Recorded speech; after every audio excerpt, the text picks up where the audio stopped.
धुमाल पाहून तर समजूनच गेले असाल. तर सकाळी पाहतोय माझ्या बहिणीच्या दुःख. आणि मग आम्हाला धान पोसवायला नेवायचे होते. मग माझ्या भावासोबत गेलो मिल पावायला. तर मिल होती बंद. मग सारवणीला गेलो नेटच्या मिलमध्ये धान वगैरे पिसवून घरी येऊन गेलो. आणि हे ते काय भाऊ आले ते पावाले मला फॅन होत माझे. मग हे माझी मम्मी काम करत होती. मी तयारी वगैरे केलो आणि गेलो मामाच्या पोराकडे. येणं बी आयफोन घेतला भाऊ न मस्त 14 वाला तो बी. आणि ते का हा मस्त पाहत गेलो गोंदियाले. आणि गोंदियाची भीड पाहून तुम्हाला समजूनच येईल असत.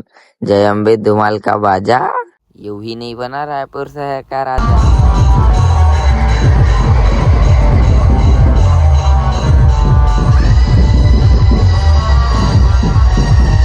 धुमाल बंद झाल्यावर पहा एवढी सारी पब्लिक होती मस्त मध्ये. मग निघलो आपल्या गाड्यानं मस्त घरी झाले. घरी पोहोचलो मस्त मध्ये. आणि हे देखा माझ्या आत्या पोरगा आणि त्याचा मित्र मस्त मध्ये आहे का. अच्छा बोलो की दिसते बाय.